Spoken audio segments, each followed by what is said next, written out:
Eu queria primeiramente agradecer em nome da Fundação Joaquim Nabuco e principalmente do nome da nossa presidente Ivete Lacerda, esse convite para participar daqui dessa mesa. Para mim é uma honra, para nós é uma honra estar aqui presente e contribuindo aqui para esse trabalho e esse evento de tanta valia. Então, aqui mais para cima. Ok? Melhorou? Estão ouvindo bem?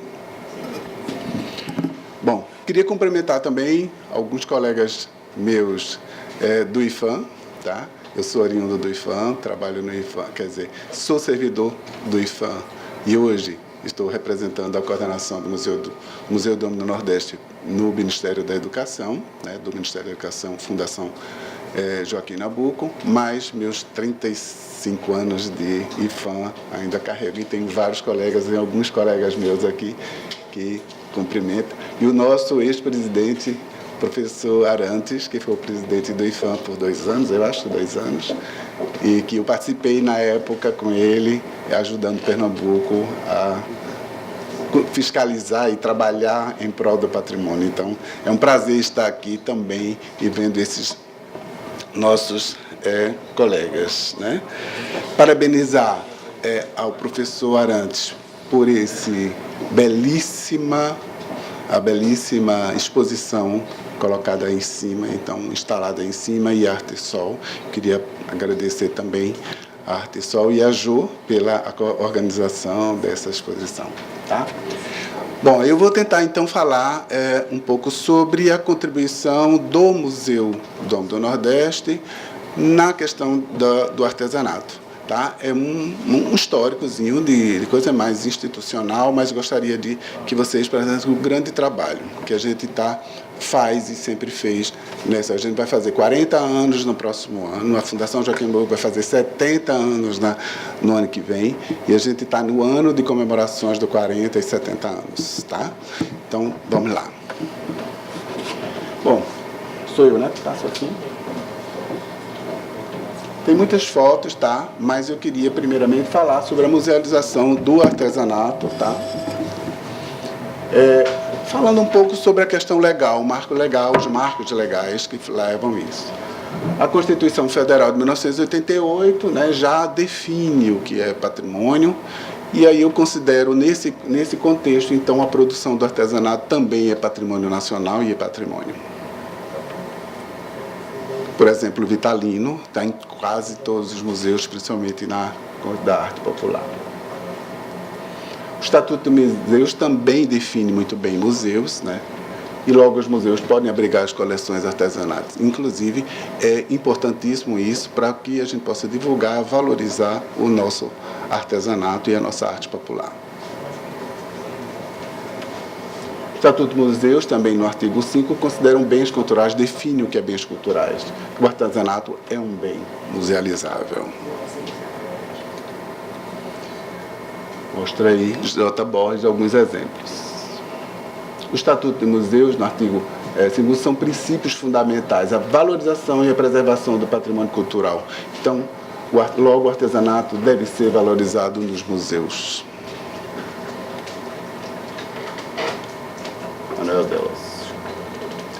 No Plano Nacional de Cultura, está bem claro incentivar a criação de cooperativas para a produção e comercialização do artesanato e suas diferentes formas, né? Fomentar os municípios a criação de museus e centros culturais que trabalham o campo da memória com a finalidade de promover ações de preservação e dinamização dos bens patrimoniais locais, né? Com isso, então, qual o papel dos museus, né? Que papel? É conservar, é legitimar, fomentar, difundir, expor, proteger? Ou é tudo isso? Eu acho que a gente tem que pensar na questão do museu, não só para a arte popular, mas eu acho que de todo o tema que ele se propõe a mostrar, a organizar, essa questão de fazer tudo isso, e por isso a gente tem que fazer sempre um dos trabalhos mais importantes lá do museu é o educativo, que se faz uma luta incansável de a gente tentar promover ou criar atividades para atrair público, para mostrar o que nós queremos mostrar para a população, ou ensinar para a população. É uma constante atividade que a gente tem que estar sempre criando, sempre inovando, tentando inovar para que a gente possa ter. Então, esse é um trabalho incansável, é uma coisa que a gente está... eu estou sentindo agora na pele esse esforço que o museu tem que fazer diariamente. Nesse sentido, apresentamos o Museu Dom do Nordeste. Bom, é um museu nacional, ligado ao Ministério da Educação, faz parte da Fundação Joaquim Nabuco, ligado à Diretoria de Memória, Cultura e Arte da Fundação Joaquim Nabuco. No caso, o museu, a coordenação geral, ela é dividida por 3 coordenações: a coordenação de museologia, a coordenação de ações educativas e a coordenação de exposições. E uma divisão de estudos museais e ações comunitárias que a gente tenta implementar a cada ano. Tá? Isso é ele, o nosso museu. É um museu... foi construído e criado na década de 70, na década de 70, para ser museu, né? Ele foi nascido em 1979 para a junção de 3 outros museus de Recife. Então, era o Museu de Antropologia, o Museu de Arte Popular e o Museu de Açúcar. Então, hoje, ele é um museu de antropologia, tá? Mas que temos no nosso acervo a arte popular nessa configuração de a gente conhecer e ver a diversidade cultural do nosso Nordeste. É o homem do Nordeste. A gente tenta criar que é uma diversidade. Não são 9 estados da federação, que muitas vezes se acha que o Nordeste é como se fosse um estado só. São 9 estados da federação com uma diversidade cultural imensa. Tá? E, nesse sentido, nós aqui temos a arte popular que faz presente na coleção sempre, justamente, mas para... esse conjunto revela a diversidade cultural da sociedade nordestina e brasileira. A gente usa a arte popular para exatamente discutir essa questão do homem do Nordeste. Então, a gente tem exemplares de vários estados do Nordeste para que a gente possa trabalhar essa diversidade. Então, temos aqui alguns exemplos que já estão... uns aqui estão expostos, ou a maioria deles aqui estão expostos aqui na nossa exposição. A exposição atual é uma exposição que cria também, né, os maracatus que tem a arte popular no seu acervo, desde a arte erudita até a arte popular. E eu aponto 2 frases de um colecionador que tem em Recife, que é o arquiteto Augusto Lira. Ele é arquiteto e colecionador de arte popular e de arte, que eu acho muito interessante e que resume muito bem essa questão do Nordeste. O Nordeste não é uma coisa só, o Nordeste varia. Pernambuco não fala como Bahia, Alagoas.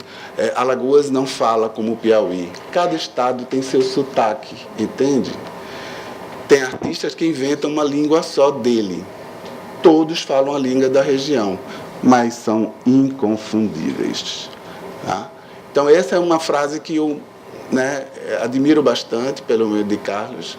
E os artistas e artesãos ficam nas peças. Cada uma é um pedaço deles. E tem algumas que o pedaço é tão vivo que é quase como se fosse a pessoa. É outra frase que eu admiro bastante, que é exatamente isso que me transmite as peças, principalmente essas peças que vocês vejam aqui. E aqui está muito bem representado isso nas diversas categorias, no couro, no barro, na madeira. Isso está muito bem caracterizado aqui na exposição. E aí eu vou apresentar algumas ações que nós fomentamos na questão do artesanato. Foram vários, eu vou apresentar 4 que consideramos que são as principais. Tá? A primeira é Brinquedos Populares do Recife. Foi uma das primeiras parcerias que a gente fez com a Artesol. A Artesol, isso em 2005 e 2006, a Artesol participou dessa dessa parceria que foi um sucesso, despontou vários artistas populares de Pernambuco e de outros estados, mas na área de brinquedos, na questão construindo brinquedos, aí a gente vai ver alguns aqui. Os brinquedos, isso aqui é a parceria de Artesol, em parceria com a Fundação Joaquim Nabuco e o Museu Domo do Nordeste. Esses são alguns artesãos com Janete Costa, colecionadora e grande conhecedora do assunto, que sempre foi uma parceria.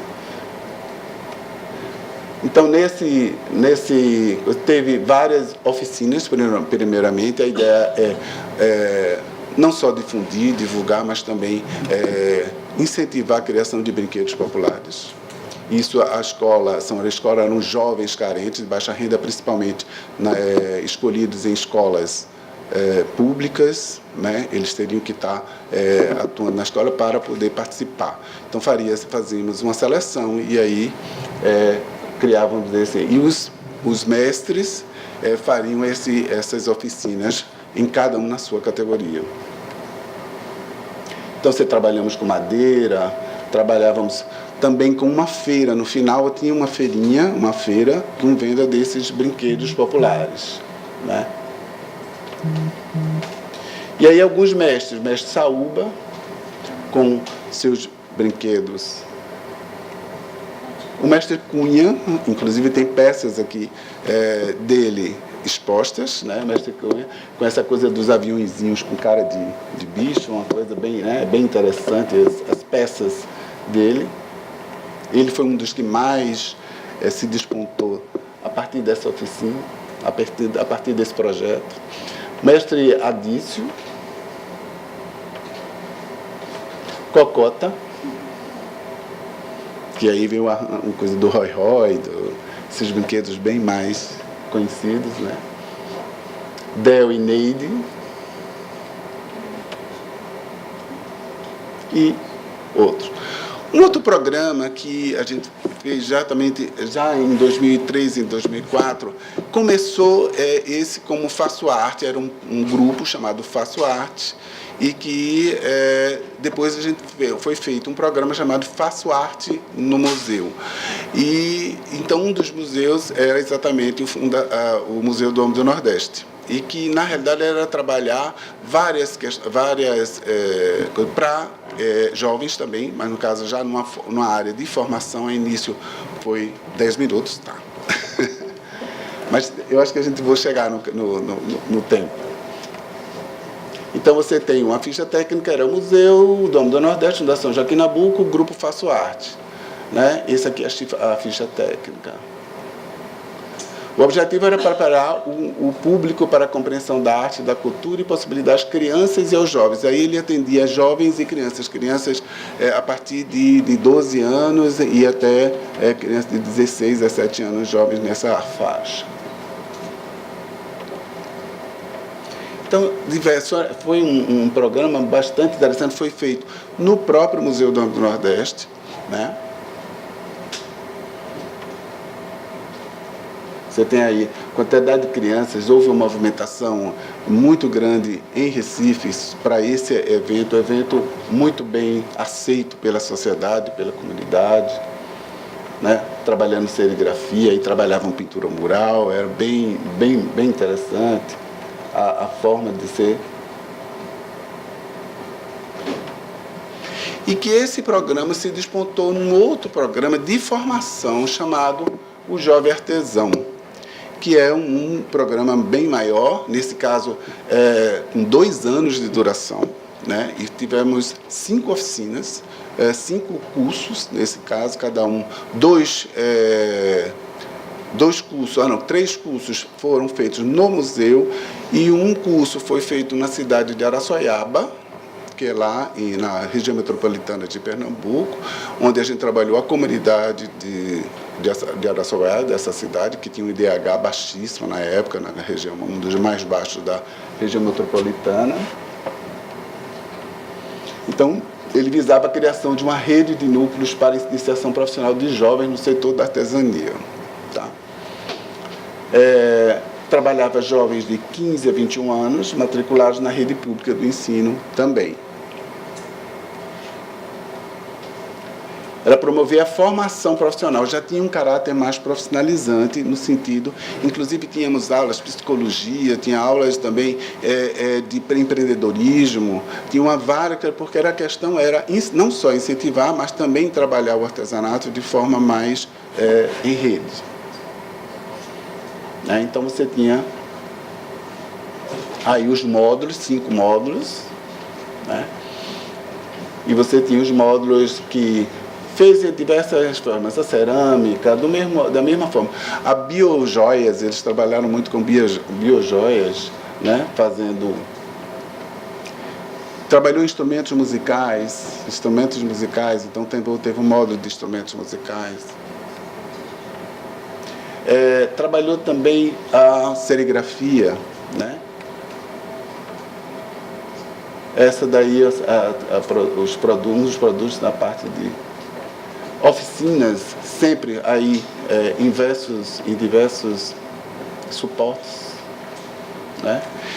No grupo, na época da Araçoiaba, foi desenvolvido um artesanato levando em conta o bagaço da cana e vira artesanato. Eles usaram essa matéria-prima. É uma área, a Araçoiaba é uma cidade que vive da zona canavieira, a maioria são cortadores de cana e tal, e os filhos desses cortadores participaram e desenvolveram o artesanato a partir do bagaço da cana-de-açúcar, né?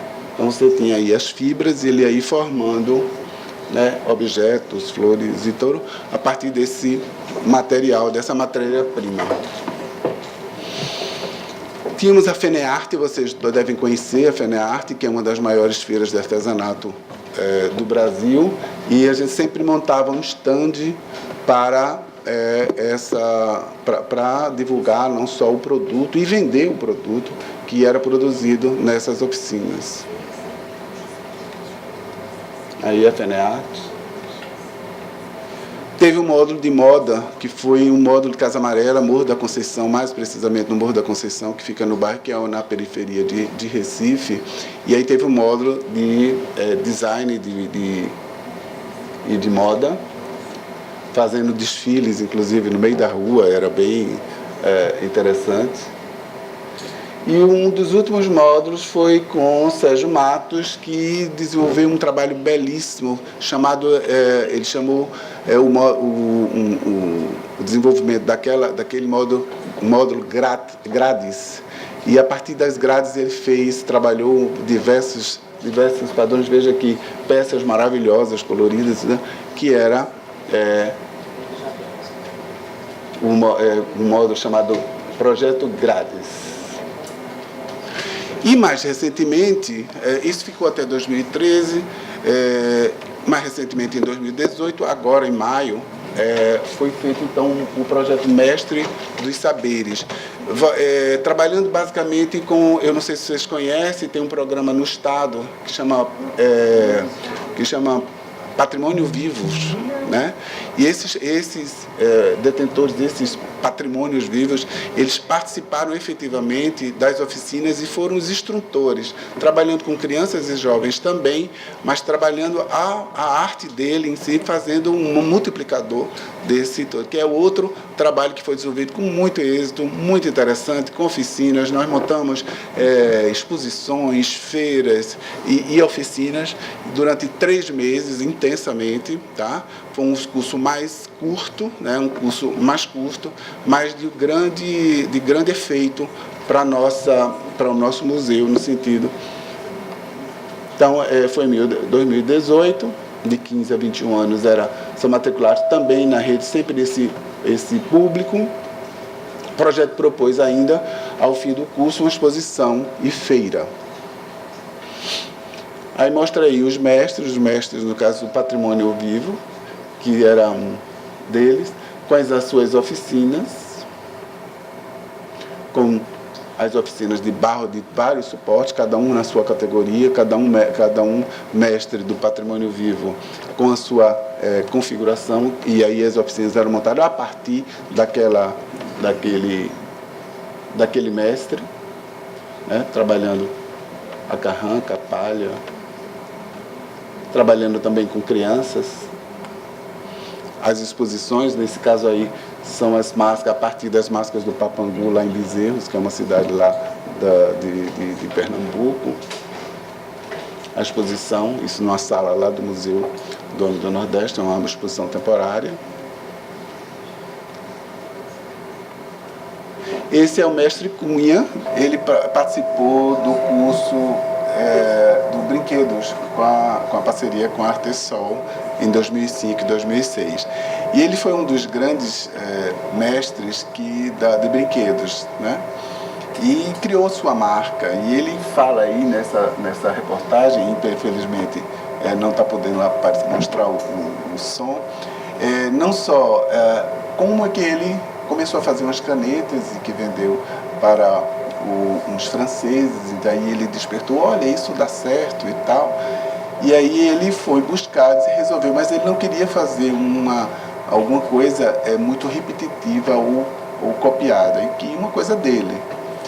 E isso ele, de forma muito simples, falando e de como ele desenvolveu a sua arte na questão do brinquedo.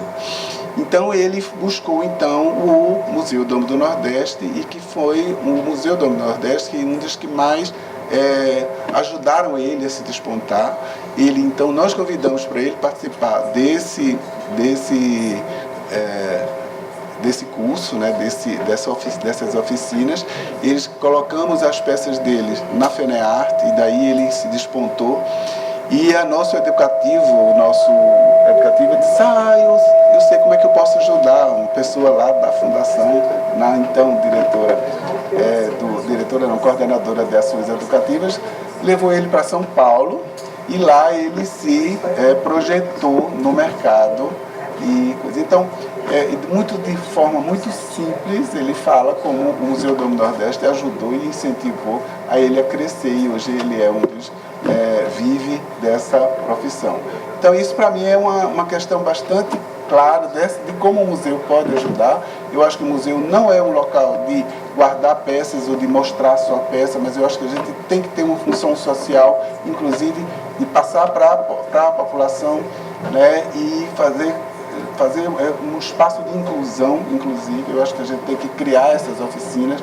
Esse é um dos programas que nós estamos querendo vamos dizer, tornar frequente e perene dentro da instituição, né, para que a gente possa incluir, fazer trabalhos de inclusão social, que eu acho que como é o papel principalmente museus públicos, eu acho que isso está totalmente alinhado com o que se pensa e o que se precisa. Tá? Só para terminar, mais outro slide, por favor, o próximo slide. E aqui você vê a união de dois mestres, quer dizer, dos irmãos Campana, de São Paulo, com o mestre Celeiro, né, mestre Celeiro, e que surgiu aí, a gente também tem na exposição aqui, exatamente uma identidade própria dessa união que juntou o Nordeste com o Sudeste, e saiu essa beleza de trabalho, que é uma outra forma. Isso acontece, e é isso que a gente espera que um dia esse desenvolvimento, o que é arte, eu pergunto até ali, é arte, é design ou artesanato? Eu acho que é tudo isso, eu acho que a gente tem que trabalhar esse tema bastante bem, para que a gente possa valorizar o nosso artesanato, que é uma arte popular, mas uma arte magnífica, inconfundível, como diz Carlos Augusto Lira. Tá? Vamos lá? Só para terminar, é só mais um. Aí é só mostrando a nossa equipe técnica. Tá? Passando e só agradecendo a vocês. Agradecer a vocês. Ok? Muito obrigado.